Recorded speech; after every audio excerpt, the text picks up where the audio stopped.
In number 58, we're asked to solve the equation 2 sine squared x plus 3 sine x plus 1 equals 0. The directions change a little bit in that they want us to find all the radiant solutions, not only those on a specific interval. So we're going to have to find every solution possible. And when I first look at this problem, the first thing that comes to mind is some sort of factoring, because it looks like a trinomial to me. So what I'm going to do is set up a binomial here, and a binomial here. And when I consider the factor pairs for 1, there's really only one option, and that's 1 and 1. And when I consider the factor pair options for 2 sine squared, I know that one of them is going to be 2 sine x, and the other is going to be sine x. Sometimes factoring like this can be really involved, but this was pretty easy. That guess and check is almost warranted because it's just quick and simple. So I'm going to put plus here, and I'm going to take one moment just to foil this out in my mind to check. So we start with 2 sine squared, then we have 2 sine x plus sine x, which is 3 sine x plus 1. Okay, so we're good. So setting each of these factors equal to 0, this ultimately gets me sine x is equal to negative a half. And over here, this one gets me sine of x is equal to negative 1. Now, sine of x equaling negative 1, that's a quadrantal situation. That happens over here at 3 pi over 2. So x is going to equal 3 pi over 2. But it's going to be 3 pi over 2 and all of its coterminal equivalents, because I could just keep going around the circle again and again and again. So I'm going to say 3 pi over 2 plus 2 pi n, where n is an element of the integers. So this is part of the answer. Now over here, sine is equal to something negative in quadrants 3 and 4. So here's an arbitrary angle in 3, here's an arbitrary angle in 4, and the reference angle now is going to be 30. Now, the distance between these two angles here is not the same as it is to go all the way back around again. So that means I'm going to need 2 extra expressions for these answers over here. So how I'm going to do that is x equals my first answer, which is 210 or 7 pi over 6, and all of its coterminal equivalents, 2 pi n, where n is an element of the integers. And this guy is 330, which is 11 pi over 6, and all of its coterminal equivalents, which would be plus 2 pi n. N is an element of the integers. So personally, if the question asks for very specific solutions on an interval, I kind of like it. These find all the answers. It's a little annoying, but you just have to man up and do it. In number 60, we're asked to solve the equation 3 sine t equals 2 cosine squared t. And once again, we're asked to find all the radiant solutions. Initially, I see that there's a problem in that the 2 trig ratios that are given are in different families. One's a sine and one's a cosine. So that's a little bit of a problem.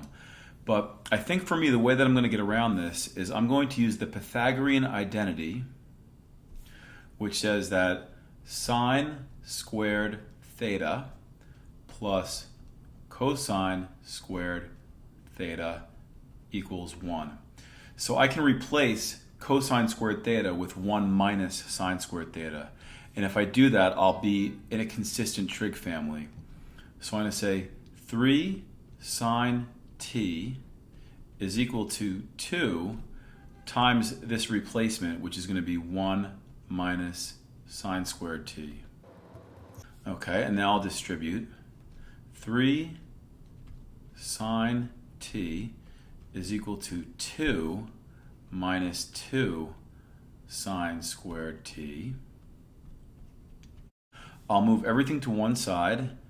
leaving me with 2 sine squared t plus 3 sine t minus 2 equals 0. And this looks a lot like the last problem that we just did. This is going to be some factoring because this is a trinomial.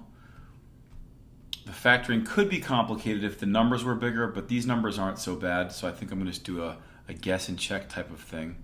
This is going to be 2 sine t, and this is going to be, what do you think it's going to be? Sine t. Because if you FOILed, you'd get 2 sine t squared. Now the factor pairs of 2 are 2 and 1, but it's going to be a matter of where do I put these.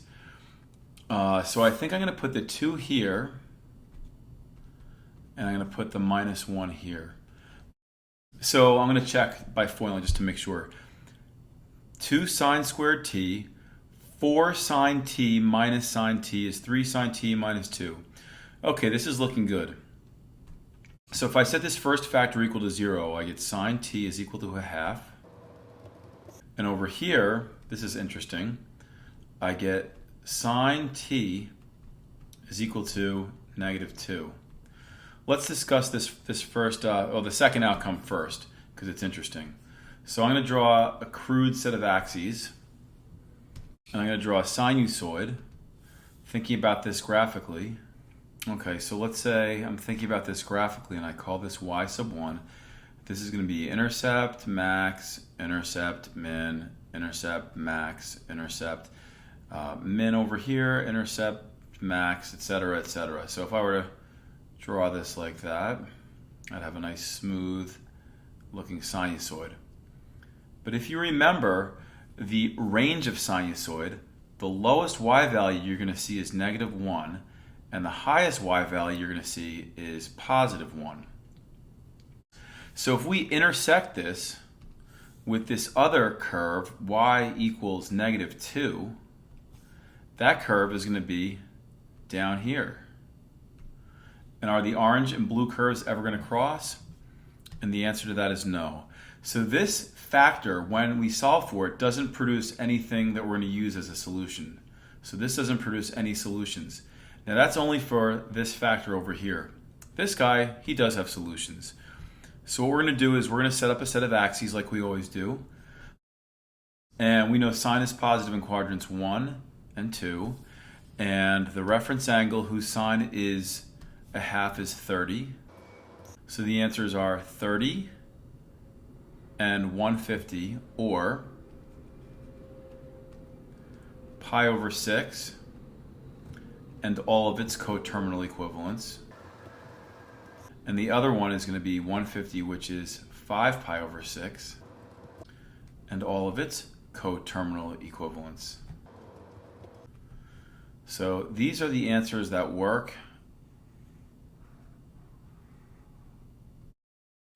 And just a reminder, the second factor did not produce any answers that actually worked. Okay, for this last problem in this set, we're asked to solve the equation 2 sine squared x plus 3 sine x equals 2. So I'm going to start by moving everything to one side. 2 sine squared x plus 3 sine x minus 2 equals 0. And I'm going to factor because we have a trinomial. The factoring could be bad if the numbers were big, but they're not. So I think trial and error, guess and check will work fine. So I've got 2 sine x and sine x. And this might even be the same exact problem that we just saw. It looks really familiar to me. So I'm going to put a 2 here, and I'm going to put a minus 1 here. I think this is the same exact problem. So I'm not going to spend a lot of time here. Sine x equals a half, and sine x equals negative 2. Exactly the same. So we know sine x will never equal negative 2 because negative 2 is too low. So this is not going to produce anything viable. And we know sine of x equals a half at 2 places. The first place is 30 degrees or pi over 6. And the second place is in quadrant 2, which is 5 pi over 6. And then we've got to do all the coterminal equivalents.